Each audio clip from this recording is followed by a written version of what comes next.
The Lauren Agee case was hastily closed by authorities, but many questions remain. Come behind the curtain with private investigator Sheila Wysocki as she uncovers the truth about what happened to Lauren. This is Without Warning. Warning: the following episode contains details about sexual violence and elements that are graphic in nature. I just want to make sure all this stuff is figured out, It almost seems like I'm a suspect right now, but I know you guys are just doing your job. When did you become incarcerated, approximately? July 2nd, 2016. Okay, so just over a year and a half ago, is that right? Yes, sir. Over 18 months. Now, I understand you're here on a criminal charge. Have you had previous criminal convictions prior to the one that landed you in jail? Speeding tickets. Okay, what about DUIs? Yes, but this is for my first DUI. So this is your sentence you're serving is for your first DUI? Yes. Have you had convictions for subsequent DUIs? Yes. Does that mean multiple? Yeah. Yes. And how many DUI convictions do you have? I have 3. Do you remember the years of those convictions? 2000, whenever this is, 2012. And I don't remember the year of the second one. And my third one was in 2016. Okay, were those all in the state of Tennessee? Yes. Okay. Were those convictions for driving under the influence of alcohol or of other substances? Alcohol. Were you ever convicted for driving under the influence of a drug? No, I don't do drugs. Okay. Besides those DUI convictions, have you ever been arrested for anything else? I got arrested for a capious when I was 18 because I missed a court date for a speeding ticket. And driving on suspendeds. Okay. So those are your only other arrests? That I can recall, yes. You ever been arrested for domestic violence? No. You ever been arrested for any assault offenses? The one now is vehicular assault. They Understood. count it as an assault. Anything else? No. Okay.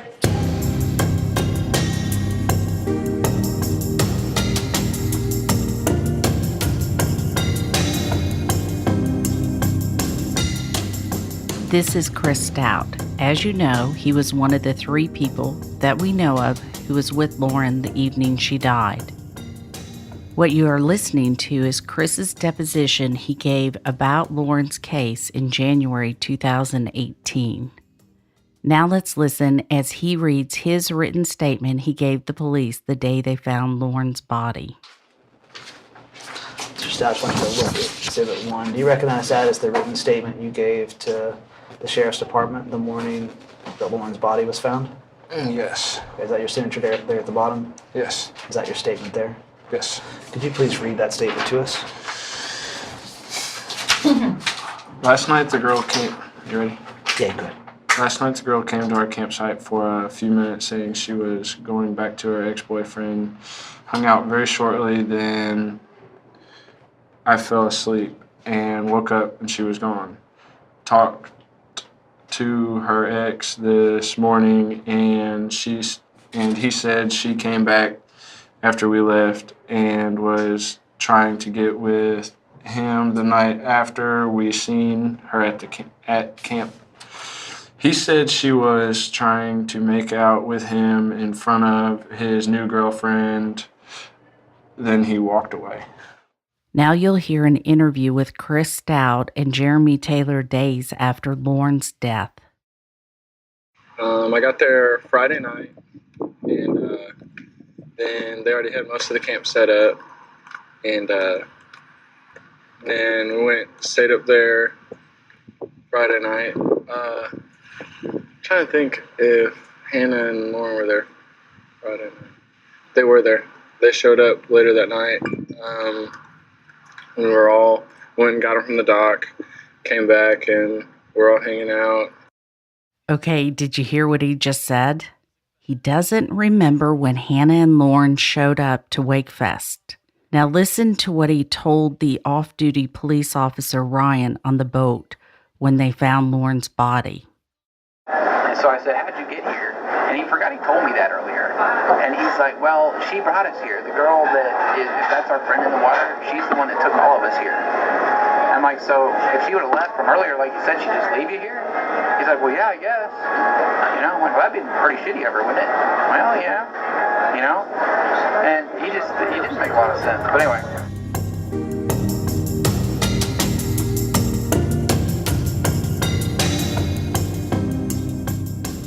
Came home Saturday, or came back to the dock Saturday, and then went back up to the camp for a little bit, and then we went down to the bar again, and we were all hanging out down there, and then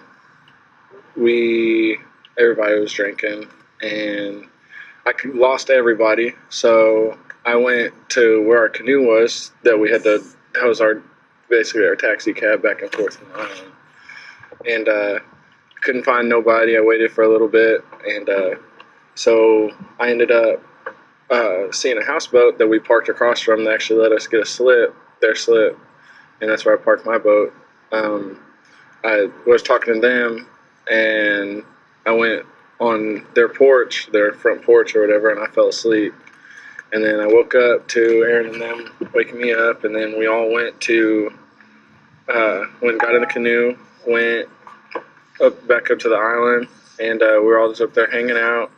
The houseboat that Chris passed out on belonged to a local family whose daughter and her fiancé were there that weekend. Listen to what they recall about Chris that night. We met them back at the, Fishwick. The Matt guy who was asleep, like short, I don't know, I don't want to call him Matt, but his name was Chris. Yeah, the real short one. right. That's what he did. He was completely out of it, asleep. He was three shits, he was just 3 shits to the wind, like he couldn't even walk, couldn't talk, couldn't anything. So we brought him back on our boat and let him sit, we had big cushy chairs on the front of our houseboat. We put him in one of those, and he fell asleep. Mm-hmm. I mean, he was out of it. He never woke, he never spoke, he never anything Saturday night. And they stayed there for about 30 to 40, maybe an hour. I mean, we were there for a while. And then I want to say they took 2 trips, because they had that one canoe, back over to the campground. Because the guys had to come back and carry the Chris guy back to the canoe to go over to the camping ground. Okay.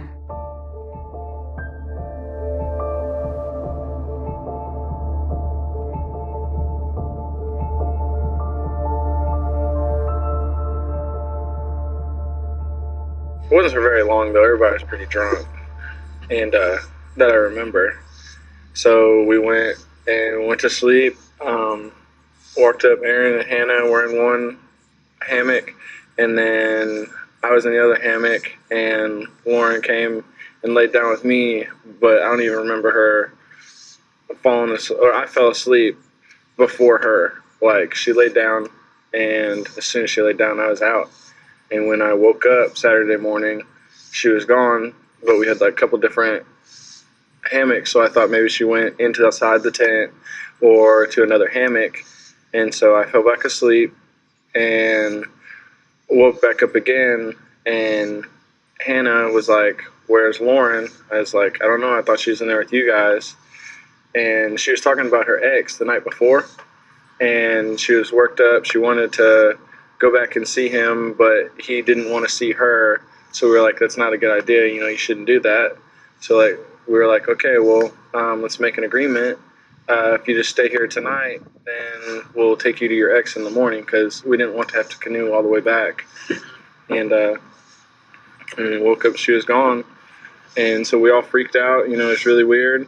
And we were like, well, maybe somebody came and got her. Maybe her ex came and got her. Lauren's ex-boyfriend, Clint, keeps coming up in their stories, but the stories never seem to match up. Listen to what Chris says about him in his deposition. Now, a couple of questions about that statement. In that statement, you said that Lauren told you that she was going to go see her ex-boyfriend. Yes. Now, in your testimony just a few minutes ago, you said that you didn't have any conversation with her when you got to the top of the campsite. I wasn't talking to her personally. I know her and Hannah were talking about her ex-boyfriend. There was something that happened while I was away from the group, and I mean, I didn't put myself in the middle of it. So how did you hear about that conversation? I mean, they were just talking abroad about it. Were they talking when they were at the campsite, or were they talking earlier in the day? From the bar to the campsite. Okay, and what did you recall hearing? I mean, that something about her ex and his new girlfriend, and I don't know. I guess something went down between the two of them. Something go down between the two of them while they were at Wakefest? Not that I know of. Did you? About her and her ex-boyfriend. Yes. Not between her and Hannah. That's correct. Mm-hmm. Did anything that you know of happen between Laura and her ex-boyfriend at Wakefest? No, not that I know of. In the conversation that she had with Hannah, did she say that anything had gone down between her and her ex-boyfriend? I don't know. Okay. So when you put this written statement to police and it says that she said she was going to go see her ex-boyfriend, is that what you understood she was going to do that night? She said she wanted to. I don't know if she ever did. So I thought that was her intentions. Now let's go back to the interview with Jeremy Taylor and hear what he says about Clint to him. And then we went down to the boat dock that Sunday morning, and we pulled the boat up to the marina where the gas pump is, or right there, and we waited, and then we ended up seeing her ex, and he said that he had seen her later that night, and she came back into the bar and was trying to make out with him and trying to get with him. And that was, he said after we went up to the cliff is when he seen her. So that's where we're like, okay, she's somewhere. And then we all just went out, and then around 4 o'clock is when we seen all the boats come up. You think she went back after y'all went to the cliff? I have no idea. I fell asleep, and I honestly don't know. Like, I met her Friday night, so I don't know, man. Like, my honest opinion is she got up to go to the bathroom or something and slipped, because you guys seen the campsite. It was, you had to watch where you stepped, and it was a little path, and that, I've been trying to think about it, and I don't know. Like, I literally don't know. Now that I think about it, probably wasn't the safest spot to camp. It wasn't. But people do it all the time. Like, one dude was saying he had seen a couple people up there, and Aaron did it 2 years ago. And it was pretty cool. Like, for a campsite, it's pretty cool. Yeah, I like the view. I'm not going to sleep on the side of a cliff. I'm not. It was, it was like one of them bucket list things, man.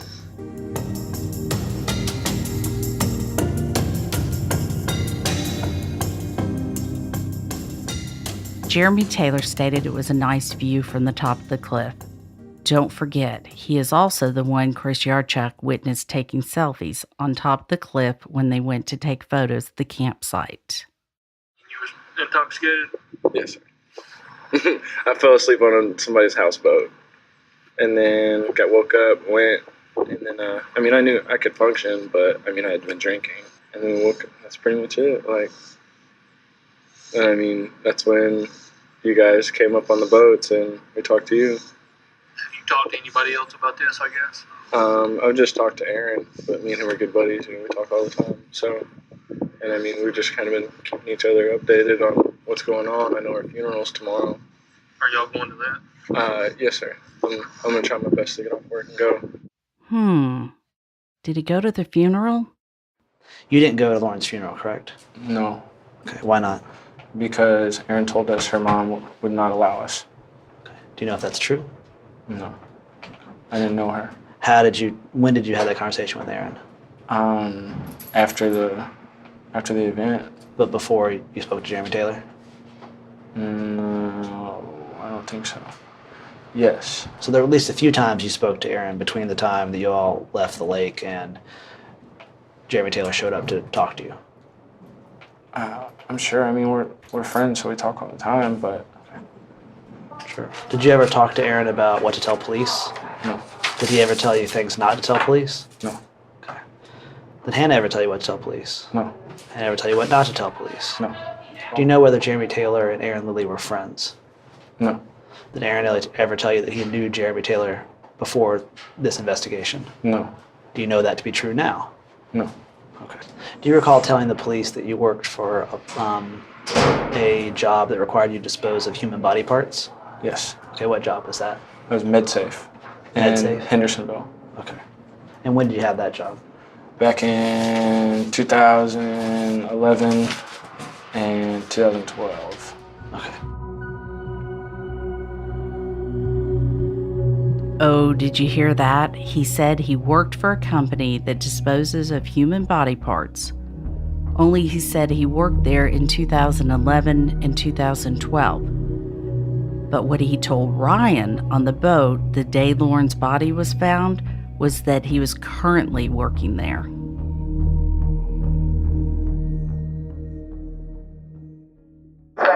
What'd he say? The one with the white hat, the one that's not in that picture, the other one, the main suspect in my book, he grinds up human body parts for a living.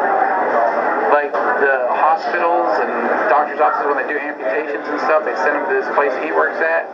He sends them through a grinding machine, then it's like a breakdown process solution kind of thing, and then they get sent off to the dump. How do you know that? He told me. I'm like, so what do you do for a living? That's what he does. Did he tell you what the name of the company was? Nope. He told me he was in a warehouse. He wouldn't say where. Wouldn't say what the name of it was. Nothing. I don't know if he legally can or what. He did say something about it. People in the community knew what that warehouse was that he worked at. They'd be moving away. Now, listen to a completely different story he tells Jeremy Taylor about where he works. Where do you work? Work for a Kincaid Moving Company. How long you work for them? About 6 months. Like, I just want to make sure all this stuff is figured out, you know. It almost seems like I'm a suspect right now, you know, but I know you guys are just doing your job. Yeah, I mean, I'll say that everybody that was with her or had any contact with her is a suspect at some point until, in anything, it doesn't matter what it is, even if it's an accidental, and I know if there was a camera that showed what happened, still be a suspect until we roll it out. And that's what I'm doing with, talking with you and I mean, justice needs to be served. Like, if I had a daughter and something happened, I'd do everything I possibly could to have everything established and know exactly what happened. That's what we're trying to do, and it just takes a little time. Of course, there's a lot of people. It ain't just y'all three. Yeah. I asked. The media's got it looking not so hot. The media is going to take it, and they're going to turn it into a murder first thing. Before any questions are asked, they're going to turn it into a murder. They're going to try to find something that's not right to make a story out of it. And they're going to flip whatever anybody says and turn it around. Because on there that says the Sheriff's Department said this, Sheriff's Department that, there's not one person at the Sheriff's Department has talked to the media. Yeah. None. And it's just not looking good. Like, literally the only people who would know anything about it after we went up to the cliff is me, Hannah, and Aaron. And Hannah and Aaron were asleep, and as soon as I sat down in the hammock, I was pretty much asleep. So, like, I remember her laying down too, and then I was out. Like, and then I just woke up and she was gone. So, I mean, there's not much of a story to tell. Well, there is a story to tell, but, like, the media has it looking horrible. And it's just not looking good in our favor, you know? Well, I mean, we're not saying that y'all done anything wrong. I think that, I told Aaron and Hannah both, when somebody dies, there's nothing you can do about it.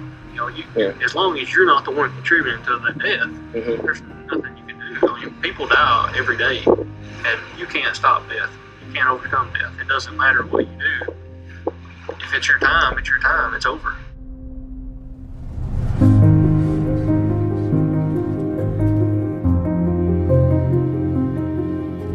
If what Jeremy Taylor just said sounds awfully familiar to you, it's because it is.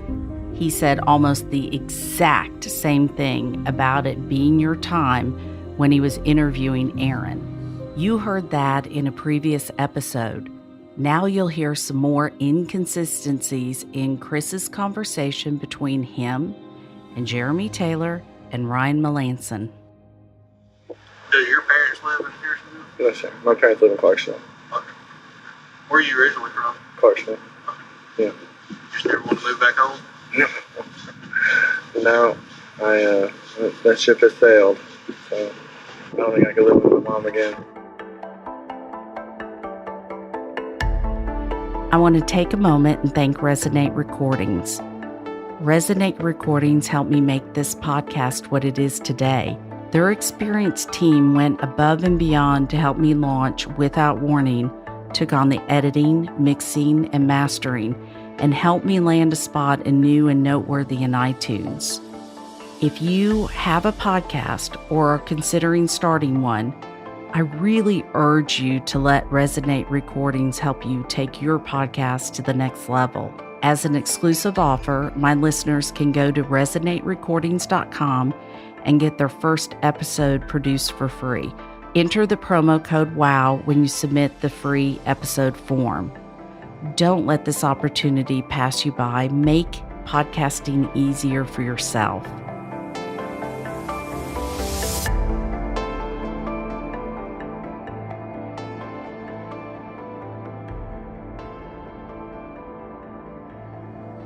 He's stressed to the max, and he wants to go home. He keeps saying, I got to get out of here. I got a long drive back to Nashville, and, I just got to go. He says, can you take me to the shore so I can get out of here? And I'm like, well, no. I mean, you may have some information we need pertaining to this body in the water over here. He's like, well, you know what? I just met the girl last night. I don't even know who she is. It's really sad that she's in the water and everything, but I got to go. My mom doesn't even know now. I guess he's like 23, which was weird. His mom's not really going to care, I don't think, at 23 years old. But he kept throwing her up, saying he snuck out and she doesn't even know he's gone, type of thing. I find it very interesting the differences in Chris's stories when he's talking with Jeremy Taylor versus when he's speaking to Ryan Melanson. Chris seems to be confused on what exactly took place on the Sunday of Wakefest and the days after. It's odd to me some of the details he's so easily forgotten, such as the one you're about to hear in his deposition. So from the time you spoke to law enforcement on the dock, where did you go after that? We packed up camp, and then when I got my truck, got the boat out, I got everything, and then went to the police department. And why did you go? Did they tell you to meet there? That was to give all of our statements or something, or maybe a follow-up. I don't really recall. Okay. When you got back in your car, did you have your cell phone with you? I believe so. Yes, I did. And you were able to charge it in your car? Yes. You recall you made 6 phone calls to the same number. Do you remember who you called? No. Who would you have called at that time? Who was the person you would call when something important happens in your life? I couldn't tell you unless it was Aaron. Okay. Did you talk to Aaron when you were driving home that night? Not that I recall. Did you talk to Aaron while you were driving on the way to the police station? No. Did you have any conversation with Aaron or Hannah between the time y'all were at the dock with the police and the time you went to the police station? Well, we were packing up camp, but the police officers were with us the whole time. Okay. After you left camp, did you talk to Aaron or Hannah before you got to the police station? Not really. I mean, we loaded the boat. That was it. Okay, when you loaded the boat, did you guys talk about Lauren's death? No. You did talk about the fact that the person you had just been with had died? I mean, I'm sure it was mentioned, but we didn't go over everything. Like, we didn't go through the whole day. Like, we just loaded the boat, and we all agreed that it was crazy, and it's a crazy situation. Did Hannah seem upset? Yeah. Everybody was upset. How did you know she was upset? She was crying. Was anybody else crying? She just lost her best friend. Was anybody else crying? Not that I can recall. Do you recall this number? 615. Just put it in front of you. It's not an exhibit. To make it easier for you. The phone number 615. No. I don't recall it personally. I told you that you called that number 6 times as soon as you got back in your car. Would that refresh your recollection as to who you spoke to? No, I just don't recognize the number. I mean, I'm not denying calling them, but I just don't know that number. I always just put people's numbers in my phone. Sure. And their name. And now not knowing the number, but knowing you got back in your car and called someone repeatedly, do you remember who that is? No. Unless it was, I don't know. Unless what? I was going to say unless it was like a girl I was talking to or something, but I don't recall. Who were you talking to? What girl were you talking to at the time you went to Wakefest? I don't recall. I didn't have a girlfriend, but I said I don't know who I would call. Okay. Don't you think it's a little strange that he can't remember who he called 6 times after such an important moment in his life? I wonder who he called. Now that we've heard Chris Stout's side of the story, let's hear from witnesses that saw him throughout the weekend and specifically on Sunday. This is Chris Yarchuk, the off-duty White County police officer who you've heard from several times throughout this podcast so far. One of Chris Yarchuk's fantastic skill sets is his observation skills. Even with the thousands of people there, he easily noticed Lauren and her friends. You saw Lauren, you said, several times that night. Why did Lauren stand out, and how did you first come upon her? I was making my rounds, so I'd walk around the outside of Fish Lips, and she saw me and just come running up and told me her name, and I'm going to school and in criminal justice, and I want to be a cop, and I want to be a lawyer, and just going on and on about all kinds of stuff. Asked me a bunch of questions about being a police officer and if it's fun, what do you do? And I mean, obviously, part of what I do, private duty, was how I came into contact with her, but. Tell me what you thought of her, what your initial impression was. Just life of the party, just outgoing. She acted like she didn't know a stranger, very bubbly, very personable, bright, excitable voice, just very intuitive. Not shy?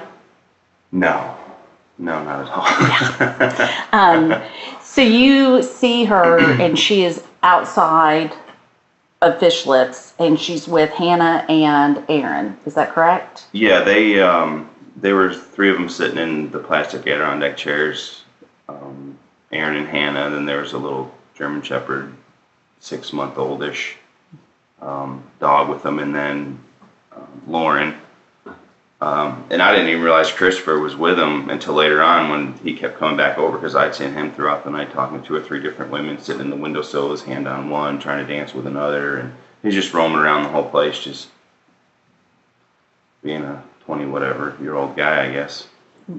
Did you have any initial impression of them? Just they're young, did they stand out like Lauren did?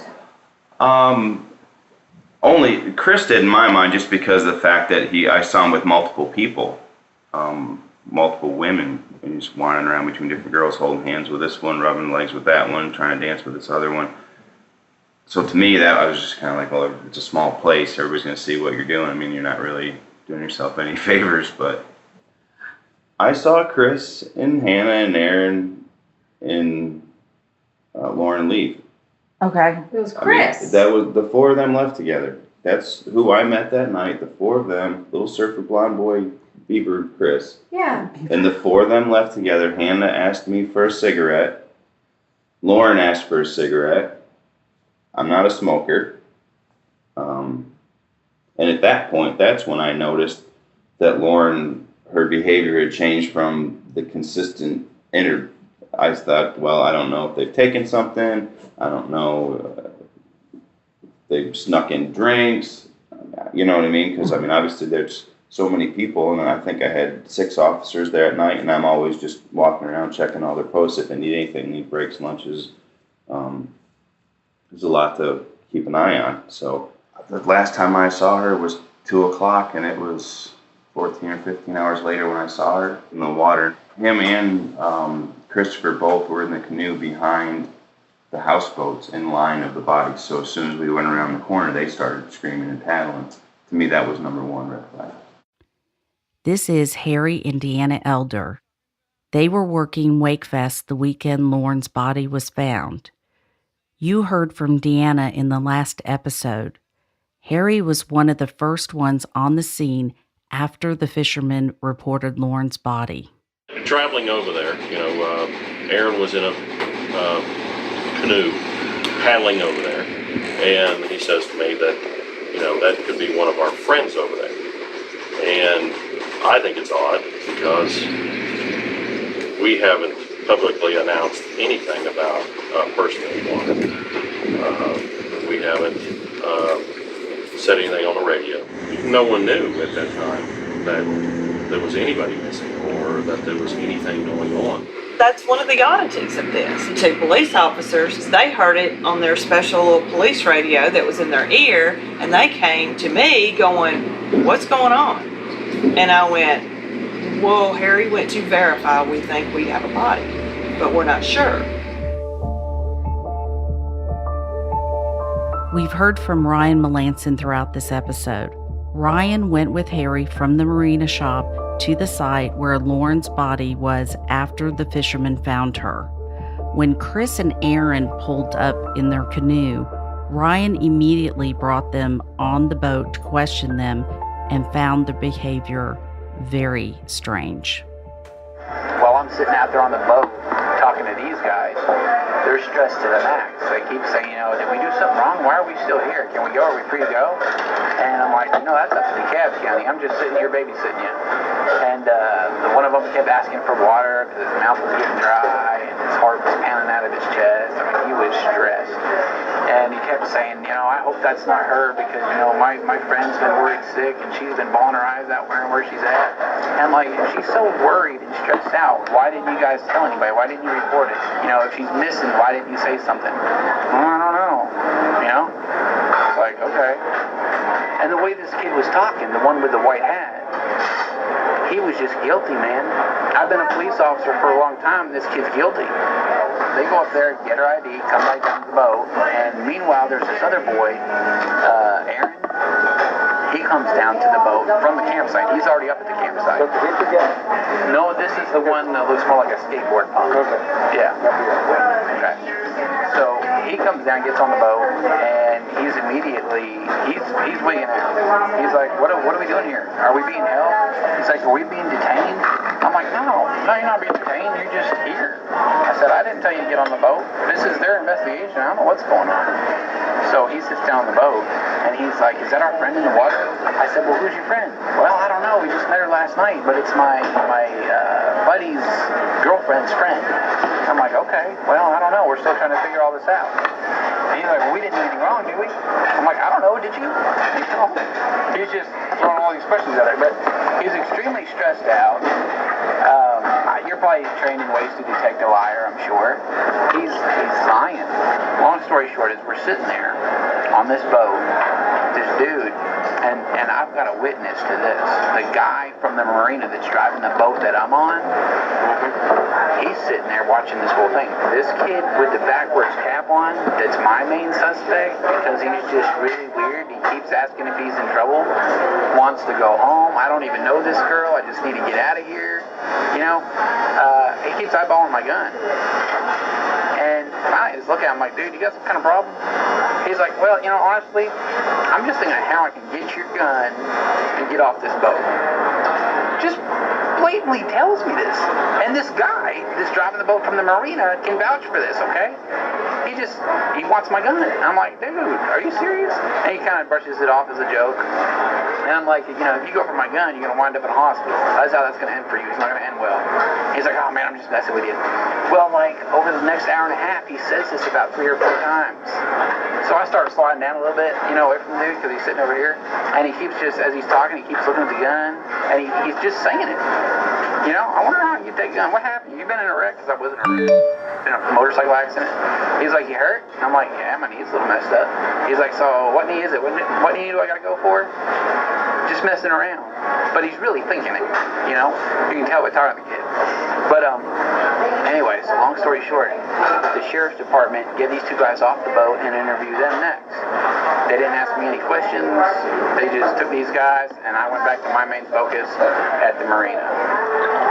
There's something I did forget to tell you. This is extremely important, too.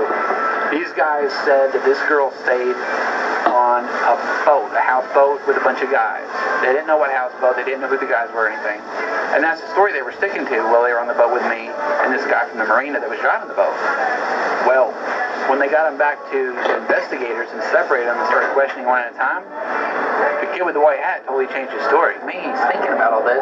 He's like, oh no, autopsy, okay. So, okay, yeah, now she did come up to the campsite, and I did have sex with her. But then I don't know what happened to her. I went to bed, she was gone. That's his story. Said one of the TWRA guys said that when they asked this kid why he changed his story about her being on a houseboat and then she was at the campsite and he actually had sex with her that night, he said because I didn't want anything to get pinned on me. He said every time I have an encounter with law enforcement, I go to jail.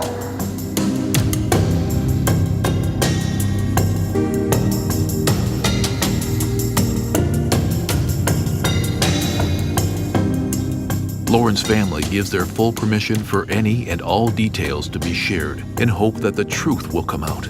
If you know anything at all, call 1-888-599-0008 or email tips@Sheila Wysocki.com. Next time on Without Warning. When was the last time you saw Lauren? Last time I seen Lauren was whenever I was leaving that bar or whatever, I can't remember the name of it. Fish Lips? Fish Lips, that's it, yeah. Whenever I was leaving there around, see, they closed at 3, and I remember them saying like 45 minutes to 30 minutes for their closing, and my group that I was with, we all left, so it was about 2:15. 2:30, anywhere in that window, we were leaving, and that's when she was talking to Evan. That's the last time that I seen her. Without Warning. Host, Executive Director, and Executive Producer, Sheila Wysocki. Producers, Katie Zitzman and Aaron Parker. Editors, Katie Zitzman and Aaron Parker. Mixing and mastering by Resonate Recordings. Narrator, Tim Evans. Thank you for listening to Without Warning. Make sure you subscribe to the podcast and leave us a quick review to help others discover it too. If you or someone you know knows something about this case or the people involved, you can submit tips by emailing tips@SheilaWysocki.com or call toll-free 888-599-0008. If you have questions about the Lauren Agee case, call 888-599-0008, extension 3 to leave a question. You may also email questions@SheilaWysocki.com.